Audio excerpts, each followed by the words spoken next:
Bonjour à toutes, bonjour à tous, soyez les bienvenus pour cette nouvelle édition de votre matinale, nouvelle journée aussi, nous sommes le 4 mai et voici ce qui vous attend pour cette prochaine demi-heure. Côté actu, les urgences de Luçon sont fermées pendant 3 jours, la maternité des Sables d'Olonne est indisponible jusqu'au 9 mai.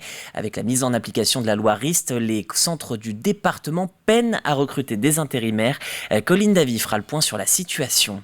Autre titre de l'actualité, comment allier sa mission de pompier avec la vie en entreprise. À Sofareb, plusieurs soldats du feu ont rejoint la société puisqu'elle propose quelques aménagements pour mener de front ces deux activités.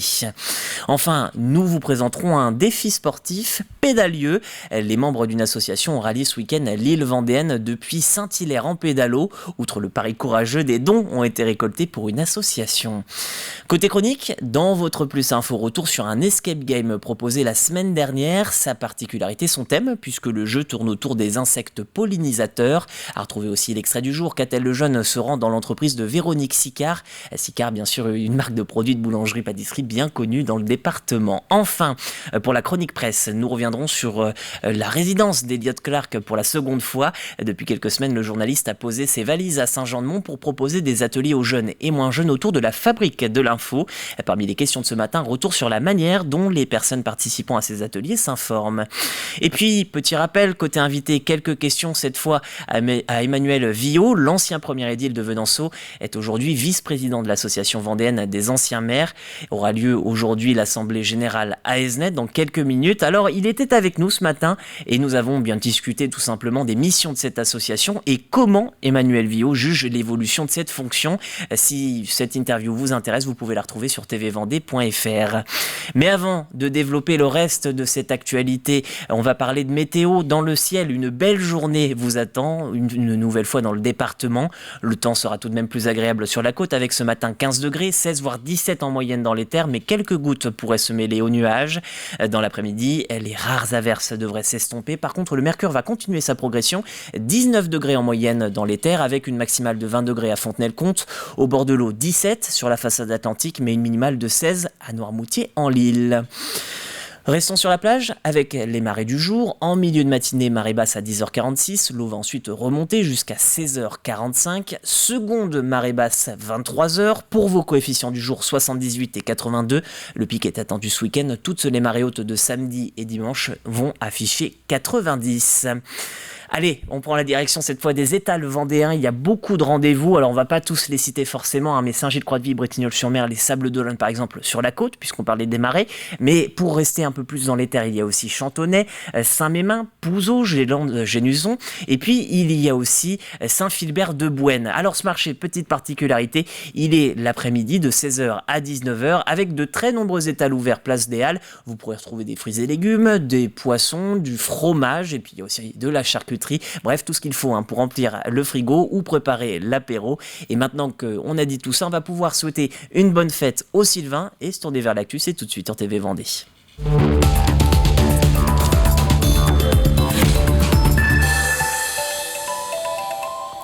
Santé pour débuter. En Vendée, la situation se dégrade dans les hôpitaux. La maternité des Sables d'Olonne est désormais fermée jusqu'au 9 mai prochain. Une suspension du service qui s'ajoute à plus d'une dizaine de jours de fermeture des urgences en un mois dans le département. Bref, la loi Rist, mise en application le 3 avril dernier, provoque de nombreux remous dans le département.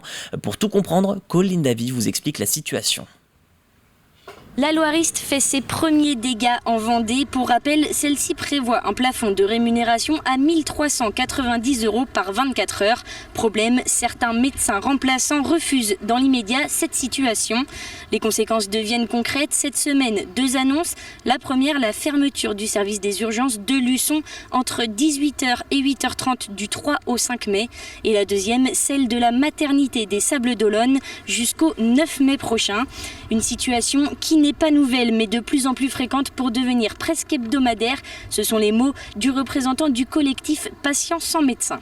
Aujourd'hui, on prend appui sur cette pénurie pour dire nous sommes obligés, nous ARS ou nous direction du centre hospitalier départemental, de fermer des lits, de fermer des étages, de fermer des services, de fermer des pavillons. Eh bien, nous craignons fort que la population du sud Vendée littoral perdent la possibilité de se soigner sur place. Le CHD rétorque expliquant que ces décisions ne dépendent pas d'eux.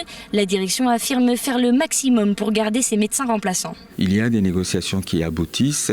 On a besoin d'un peu de temps pour les uns et les autres. Ce que je peux dire, c'est qu'il y a des médecins intérimaires permanents avec qui nous discutons parce qu'ils ont envie aussi de rester. Donc, comment faire des nouveaux contrats dans le cadre donc, du respect des règles à la fois au niveau de rémunération et de temps de travail. De son côté, l'ARS reconnaît une situation inédite et tendue au vu du nombre de fermetures, mais elle réaffirme sa volonté de vouloir les garder tous au maximum. C'est un département qui est multipolaire. Aussi, on est très attaché au niveau de l'Agence régionale de santé à ce que demeurent ces 7 structures d'urgence et ces 5 maternités qui maillent parfaitement le territoire. On fera effectivement tout pour accompagner les établissements de santé du groupement hospitalier de territoire dans ces négociations avec les intérimaires. En attendant, concernant la maternité des Sables, une trentaine de patientes dans leurs derniers mois de grossesse ont été contactées individuellement pour choisir une autre maternité sur le département ou ailleurs. Les activités de consultation, d'échographie, de suite de couches et de préparation à l'accouchement sont-elles maintenues sur le centre hospitalier des Sables d'Olonne. Comment mélanger sa vie professionnelle tout en alliant son engagement en tant que pompier? C'est une question récurrente pour les près de 3000 soldats du feu de Vendée. Certaines entreprises font des efforts pour libérer facilement leurs effectifs grâce à des autorisations d'absence et des conventions de disponibilité. Agathe Poulet a par exemple rencontré la société Sofareb dont le co-gérant est lui-même soldat du feu.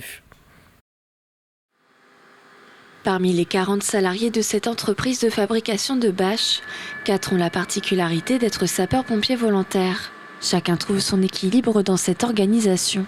Le patron nous laisse partir en formation et on n'a pas de perte de salaire. Donc ça empiète sur nos horaires de travail, mais après sur les rapports d'intervention, il est noté qu'on a débordé sur notre temps de travail et après c'est le SDIS qui s'arrange avec le patron pour ces débordements-là. Je prends plus des gardes postés la nuit, généralement le lundi ou le mardi, et je suis en cours de convention. Donc ça veut dire que j'ai mon employeur qui m'autorise à partir en intervention en journée, quand je suis au bureau et pas en déplacement. Pour organiser au mieux leur vie professionnelle et leur base de volontariat, les salariés signent une convention adaptée aux besoins de l'entreprise. Une application est aussi mise en place afin de gérer au mieux leur disponibilité en cas d'intervention sur le secteur. Un outil indispensable pour ce co-gérant et chef du centre de secours de l'Hermenot. Donc moi, je me mets disponible ou indisponible en fonction de mon emploi du temps. Donc là, comme je suis avec vous, je me suis mis indisponible pour le moment, mais je peux d'un simple clic me remettre disponible. Et là, voilà, je me suis remis disponible. Donc c'est vraiment de l'instantané et ça permet très rapidement de donner son statut. Je peux intervenir ou je ne peux pas intervenir. Situé à 10 km de son entreprise, le centre de secours de l'Hermenot compte environ 250 interventions par an avec 24 sapeurs-pompiers volontaires. Avec un manque considérable d'effectifs disponibles en journée, il est important pour lui d'avoir davantage de sapeurs-pompiers volontaires en entreprise.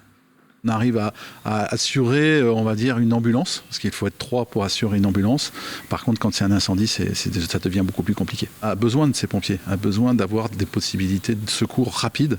On a la chance en Vendée d'avoir 75 centres de secours. C'est pas comme ça dans tous les départements. Donc si on peut conserver ce maillage et conserver nos sapeurs-pompiers volontaires dans nos centres de secours et surtout dans les entreprises, ça permet vraiment de se libérer d'un poids. Le SDIS 85 compte actuellement 1500 sapeurs-pompiers volontaires en Vendée et est en recherche constante de personnes disponibles en journée. Avis aux amateurs de l'histoire du département. Laurent Pachtot vient de faire paraître une étude sociologique nommée « Histoire sociale ouvrière du XXe siècle dans le Haut-Bocage vendéen ». Un livret d'une trentaine de pages où l'auteur revient sur l'évolution du travail dans les populations de Vendée. Il évoque le monde agricole du XVIIIe siècle et conclut son étude sur les usines dans les années 50. Laurent Pachtot s'appuie notamment sur un livre édité en 2021 par l'association Armétis. À l'époque, les membres avaient recueilli une centaine de témoignages du Boupère à Pouzauges. On entretient un mythe sur l'origine de la dynamique qu'on a aujourd'hui qui serait due aux guerres de Vendée. Il a fallu attendre 1950 pour qu'il y ait un réel développement industriel. Et l'importance, comme le dit Yves Gonor dans les témoignages qu'on a ici, Yves Gonor, ancien PDG de Fleury Michon, c'est que dans les années 50, Il y a tous les éléments pour que ce monde industriel naissant se développe rapidement et bien. C'est-à-dire qu'on a des gens nombreux dans les fermes, habitués au travail, ils travaillent bien, et ils terminent par dire « ça, c'est exceptionnel ». Et c'est grâce à cette situation des années 50 qu'on a pu réussir ce développement industriel. Dans quelques jours, le complexe sportif des Terres Noires accueillera à La Roche-sur-Yon le tournoi international de tennis fauteuil. La compétition démarre le mercredi 10 mai et se poursuit jusqu'au dimanche 14. Un événement dont l'entrée est gratuite pour attirer le public et faire comprendre que le tennis est tout aussi spectaculaire sous son format handisport. Tous les fans de tennis devraient venir voir ces matchs parce que c'est spectaculaire. Le tennis en fauteuil, aujourd'hui, a cette particularité d'avoir un deuxième rebond. Mais à ce niveau-là, ils jouent essentiellement avec un seul rebond. Et ça leur arrive aussi de faire des tournois avec des valides. Et ils ont même des classements valides. Donc non, c'est quelque chose de phénoménal. 26 km de pédalo entre Saint-Hilaire-de-Riez et l'Île-Dieu. C'est le défi un peu fou que se sont lancés 12 membres de l'association Team Run & Bring. Un pari insolite, mais relevé dimanche dernier à partir de 14h30. 9 heures auront été nécessaires pour venir à bout de cette traversée. Outre l'exploit sportif, les bénévoles souhaitaient lever des fonds pour une association. Les explications d'Agathe Poulet. Ils l'ont fait. Après 9 heures de traversée en pédalo depuis l'Île-Dieu, la Team Run & Bring rejoint enfin la terre ferme sous les applaudissements du public. Explosion de joie, partager avec de l'émotion aussi, de voir tout ce monde là qui nous attendait. Et puis le sentiment du devoir accompli. Très compliqué au début, de nuit. On a eu 2 heures très compliquées. Après on a eu les vagues, mais après ça s'est bien passé. 3 ans qu'on est dessus, on a enfin réussi à faire ce défi et pour lui quoi. 12 pédaleurs se sont relayés pour soutenir Jules, atteint d'un retard de développement et de motricité. L'association Le Sourire de Jules a été créée pour améliorer son quotidien et ses conditions de vie. C'est en 2019 que ce projet inédit va voir le jour. Le projet nous a tout de suite nous a fait rire au départ, parce qu'on s'est dit « oh là là, qu'est-ce que c'est que cette histoire et tout », on a trouvé ça génial. Et puis une bonne ambiance, vraiment des gens très bienveillants vis-à-vis de Jules, donc on était partis tout de suite pour l'aventure avec eux. Ça le touche vraiment. Il est toujours à fond, il a toujours le sourire, c'est vrai que ça le pousse vers le haut, c'est génial. L'association Team Run & Bring organise des événements sportifs et uniques afin de collecter des fonds pour des enfants malades ou en situation de handicap. Pendant ce défi enrôlé par groupe de 3, les pédaleurs ont pu compter sur l'accompagnement de différents acteurs locaux. Tout le monde ne pensait pas qu'on allait y arriver, c'était un projet un peu fou, hors du commun, surréaliste. On a monté un dossier avec les affaires maritimes, avec la CNSM, avec la SEMVI à Saint-Gilles, avec Saint-Hilaire Nautisme. On a pris des gens qui connaissent la mer, qui connaissent l'océan et on a essayé d'enlever toutes les variables pour que ça soit le plus facile et le plus simple possible. Grâce à une cagnotte en ligne, l'association a déjà récolté plus de 750 € pour le sourire de Jules. Ce dont permettra de faciliter son autonomie dans sa maison. Quant au pédalo, il sera vendu aux enchères d'ici quelques semaines. Louer un yacht plutôt que de l'acheter, une tendance en plein boom dans le monde de la plaisance. Il faut dire qu'un achat prend beaucoup de temps à être amorti et le Beneteau Yacht Club l'a bien compris. Aujourd'hui, le groupe cherche un saisonnier pour renforcer son équipe, signe que la location attire de plus en plus depuis sa création il y a 4 ans. Les membres viennent au Beneteau Boat Club, profitent d'une mise à disposition de bateaux neufs de dernière génération et ne se soucient plus en fait de tous les tracas d'un propriétaire de bateau, c'est-à-dire n'ont pas l'entretien de bateau à faire, n'ont pas la place de port, n'ont pas d'assurance. Ils ont juste à prendre les clés des bateaux, partir profiter de leur navigation et puis rendre le bateau le soir, passer un petit coup de jet, faire le plein d'essence. Mais tout le reste, on s'en charge. Donc le Beneteau Boat Club, c'est ça, c'est quelque chose convivial où le membre peut nous retrouver au bureau pour des conseils et par la suite prendre son bateau, partir en mer et profiter de la plaisance. Terminons avec votre météo détaillée pour ce 4 mai en Vendée. Une journée ensoleillée vous attend avec tout de même quelques gouttes pour troubler cette radieuse journée. Elles seront concentrées sur l'est du département à partir d'un axe Montaigu-La Roche-sur-Yon-Luçon. Pour les températures sur le flanc ouest du département, 15 degrés, 7 minimales pour Noirmoutier-en-l'Île, l'Île-Dieu et la Tranche-sur-Mer. Au Sable-d'Olonne, il fera 16 degrés, tout comme sur La Roche-sur-Yon, Montaigu ou encore la Châtaigneraie. Une seule commune profitera de températures plus fortes, Fontenay, 17 dès le matin matin jusqu'à 20 dans l'après-midi. Les quelques averses se dissiperont en fin de matinée dans le département. C'est la fin de ce flash, votre planning pour les prochaines minutes. La chronique presse, nous retrouverons pour une seconde et dernière fois Elliot Clark, journaliste en résidence à Saint-Jean-de-Mont. Retour aujourd'hui sur pourquoi il a choisi cette mission. Nous évoquerons aussi son regard sur les personnes participant à ces ateliers. À 8h51, l'extrait du jour, vous connaîtrez tout simplement les boulangeries Roger Sicard. Eh bien aujourd'hui, nous revenons sur Roger Sicard. Et oui, aujourd'hui ce n'est plus le fondateur qui est aux commandes. Alors on découvrira ensemble Véronique, sa fille, en charge aujourd'hui de l'entreprise vendéenne bien connue. Mais avant de voir tout cela, détour par le Plus Info.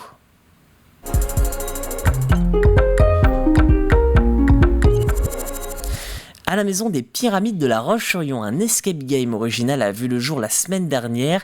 Son nom, Mission Pollinisation. Au programme, des énigmes scientifiques et ludiques à résoudre en 1 heure. Et très vite, tous les créneaux étaient complets. Regardez.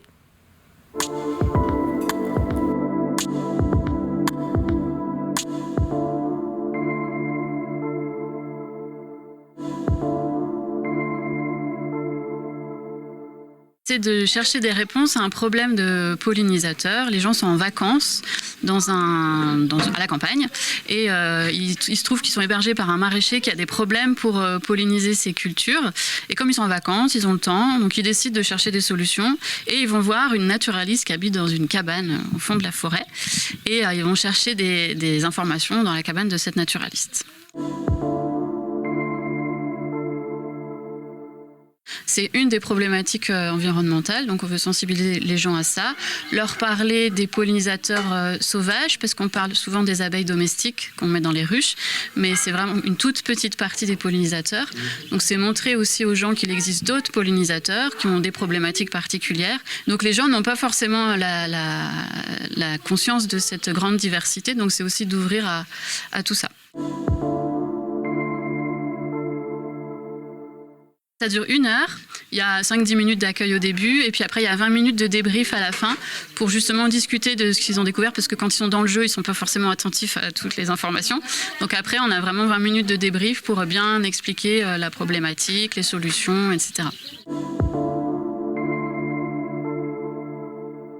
Après, certains viennent pour le côté escape game, et du coup, ils sont sensibilisés par ce biais-là. D'autres viennent parce qu'ils sont vraiment intéressés par les pollinisateurs. Donc, on a vraiment une diversité de publics.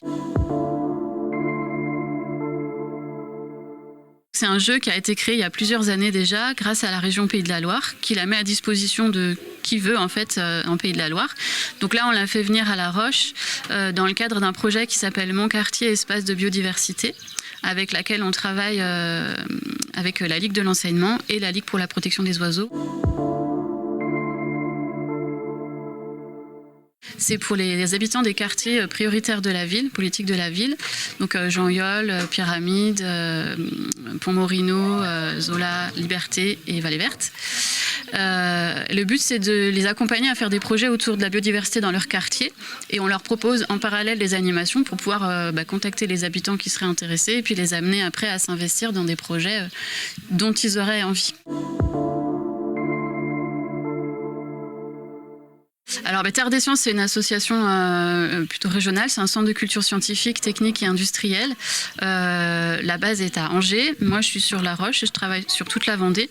Et le but, c'est de diffuser la culture scientifique sous toutes ses formes et à tous les publics. Donc on parle de biodiversité, mais on parle aussi robotique, intelligence artificielle, alimentation, voilà, c'est très varié.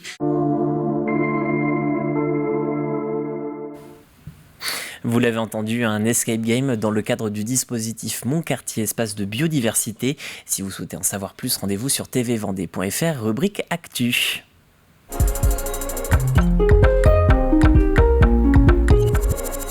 Souvenez-vous, la semaine dernière, Elliot Clark était l'invité de votre chronique presse. Ensemble, nous sommes revenus sur son planning et ses activités.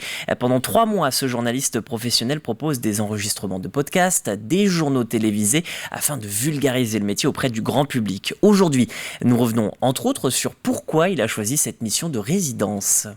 Moi, en fait, je sors de 6 ans d'éducation aux médias dans le média où j'étais rédacteur en chef, la zone d'expression prioritaire. Et du coup, vraiment, je me suis dit, j'ai vraiment envie de continuer à faire de l'éducation aux médias parce qu'en fait, j'ai vraiment envie de continuer à comprendre et à travailler l'actualité avec ceux et celles qui la vivent. Et du coup, je l'ai cherché. Donc, j'ai postulé à plusieurs résidences du ministère de la Culture et j'ai eu celle-ci. Donc, qu'est-ce qui fait qu'on cherche ça? C'est un appétit pour l'éducation aux médias. La plupart des gens n'ont pas particulièrement ni d'appétit ni de connaissance du monde médiatique. Après, ils ont une pratique des médias qui passe beaucoup par les réseaux. Donc en fait, il y a un peu à boire et à manger. Hein. Il n'y a pas que des trucs achetés, loin de là. En fait, on se rend compte que même les enfants, dans leur pratique médiatique, via leurs parents, ont parfois une connaissance, des JT. J'ai fait un JT, par exemple, avec des enfants en primaire.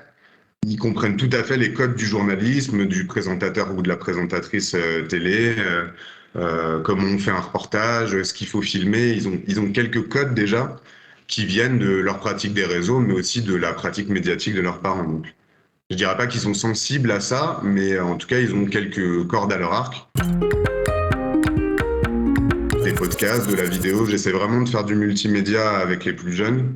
Et après, avec des publics plus adultes, on revient sur du témoignage. Je fais beaucoup de témoignages aussi parce que je viens de la ZEP, qui est un média spécialisé dans le témoignage. Et donc, on fait beaucoup de témoignages en mission locale où je fais aussi de la vidéo. Donc, ça se transforme en face cam, mais ça part de témoignages écrits, raconter son histoire pour raconter un phénomène de société.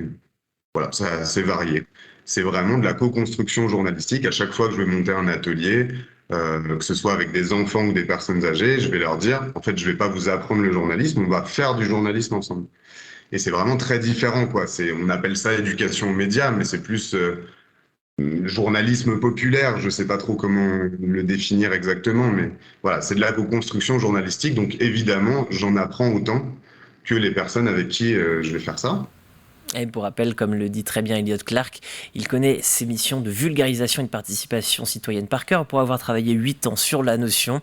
Ces 2 chroniques, si elles vous intéressent, eh bien vous pouvez les retrouver sur notre site. N'hésitez pas également à contacter la mairie de Saint-Jean-de-Mont si vous souhaitez participer à ces ateliers pour en apprendre plus sur le métier de journaliste.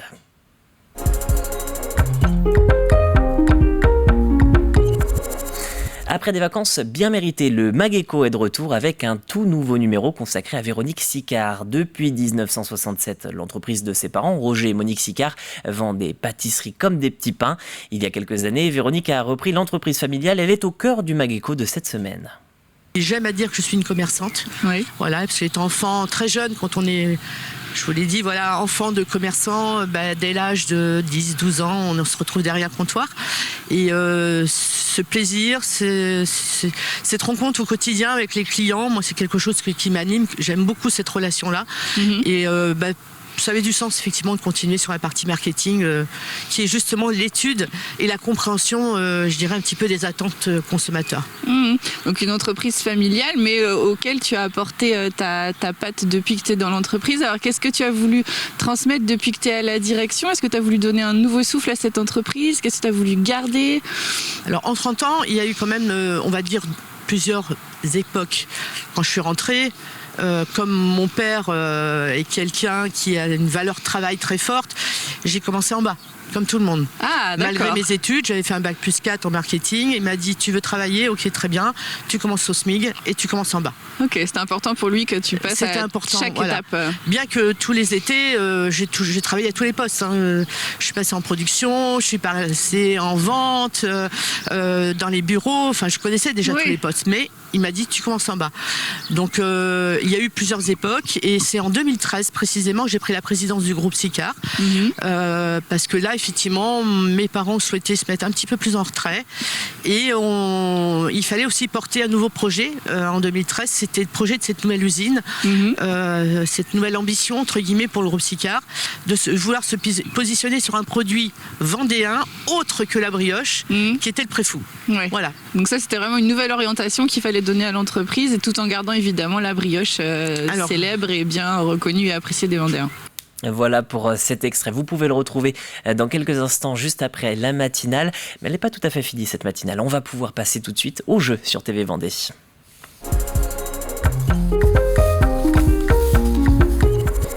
Le jeu avec, comme chaque semaine, une question. Qui est la marraine de l'Insula Oya 3 ?